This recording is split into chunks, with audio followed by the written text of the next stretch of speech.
સુરત શહેરમાં નકલી અને ભેળસેળયુક્ત ખાદ્ય પદાર્થોના વેચાણને ડામવા માટે સ્પેશિયલ ઓપરેશન ગ્રુપ દ્વારા આકરા પગલાં લેવામાં આવ્યા છે.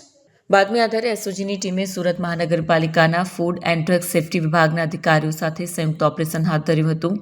આ ઓપરેશનમાં પૂણા ગામ અને વરાછા વિસ્તારમાં આવેલી 2 ડેરીઓ પર દરોડા પાડવામાં આવ્યા હતા. દરોડા દરમિયાન કુલ 143 કિલોગ્રામ શંકાસ્પદ માખણનો જથ્થો જપ્ત કરવામાં આવ્યો, જેની કુલ કિંમત 28,600 આંકવામાં આવી છે.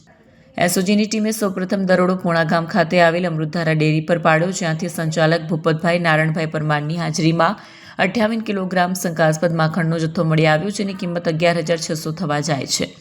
આ કાર્યવાહી બાદ બીજો દરોડો વરાછા વિસ્તારમાં જનતાનગર પાસે આવેલ જનતા ડેરી પર પાડવામાં આવ્યો. જનતા ડેરીના માલિક સંચાલક ઘનશ્યામભાઈ જયરામભાઈ દુધાતની હાજરીમાં 85 કિલોગ્રામ શંકાસ્પદ માખણ જપ્ત કરવામાં આવ્યું, જેની કિંમત 17,000 જેટલી થાય છે.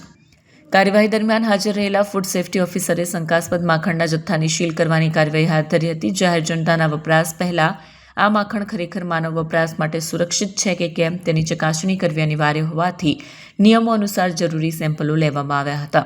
આ સેમ્પલોને તાત્કાલિક ધોરણે પૃથક્કરણ અર્થે પ્રયોગશાળામાં મોકલી આપવામાં આવ્યા છે. ફૂડ સેફ્ટી વિભાગના અધિકારી ડીબી મકવાણાની હાજરીમાં આ સમગ્ર સેમ્પલ લેવાની પ્રક્રિયા પૂર્ણ કરવામાં આવી હતી.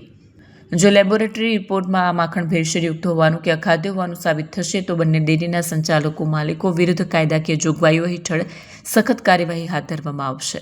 ગઈકાલે 2 ડેરીમાં રેડ કરવામાં આવેલી, એમાંથી જનતા ડેરી વરાછા અને સુરભી અમૃતધારા ડેરી પૂણા ગામની અંદર રેડ કરતા 143 કિલોગ્રામ શંકાસ્પદ માખણનો જથ્થો મળી આવેલ છે, જેની કિંમત 28,600 જેવી રકમ થાય છે. અને ફૂડ સેફ્ટી ઓફિસર દ્વારા આના નમૂનાઓ લઈને એને લેબોરેટરીમાં મોકલી આપેલા છે.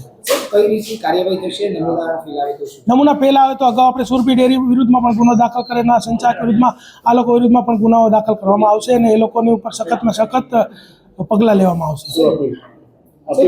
જે રીતે અલગ અગાઉ લોકોને વરઘોડા કાઢ્યા હતા, આપણને દાખલારૂપ કાર્યવાહી થઈ જાય, આમાં પણ થઈ શકે છે? 100% દાખલારૂપ કાર્યવાહી થશે. સર, જે રીતે પનીરનો જથ્થો પકડાયો હતો, માખણનો પકડાયો, શું ભેળસેળ શું થાય છે?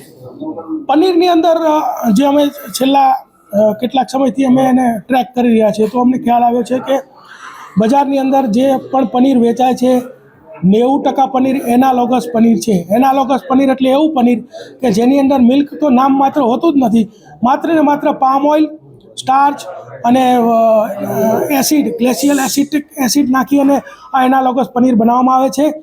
FSSAI દ્વારા એનાલોગસ પનીરની મંજૂરી આપે છે, પરંતુ એના સ્ટ્રિક્ટ રૂલ્સ છે કે એનાલોગસ પનીર 500 ગ્રામથી નીચેના પેકેટમાં વેચી ન શકાય, લૂઝ ન વેચી શકાય અને બ્રાન્ડેડ પેકેટમાં જ વેચવું જોઈએ.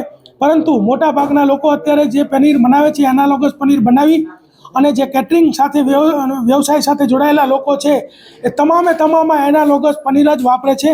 આ પનીરનું ઉત્પાદન 70 રૂપિયામાં થાય છે અને એને 180થી લઈને 250 સુધીના ભાવમાં વેચવામાં આવે છે.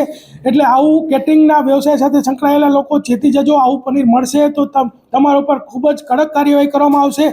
અને જો આવું પનીર ખાઈને કોઈની તબિયત લથડશે તો ખૂબ જ ગંભીર પ્રકારનો ગુનો દાખલ કરવામાં છે, જો એ વ્યક્તિ ફરિયાદ આપશે તો. સર, અત્યારે જે માખણનું જે પકડાયું છે એમાં કઈ રીતે ભેળસેળ સામે આવી છે? માખણ જે પણ એ પણ પામ ઓઇલમાંથી ને એ રીતે બનાવવામાં આવે છે. તમામ વસ્તુઓ, માખણ, ચીઝ, બટર, પનીર, તમામ વસ્તુઓ પામ ઓઇલમાંથી બનાવવામાં આવે છે. એટલે કોઈ સસ્તી સ્ટ્રીટ ફૂડ કે રેસ્ટોરન્ટ કે કોઈ તમને કેટરિંગવાળા સસ્તામાં ડીશ કરી આપે તો મહેરબાની કરીને તમે એમાં નહીં ફસાતા, લોકોના આરોગ્ય સાથે ચેડા નહીં કરતા, આ લોકોને મારી અપીલ છે.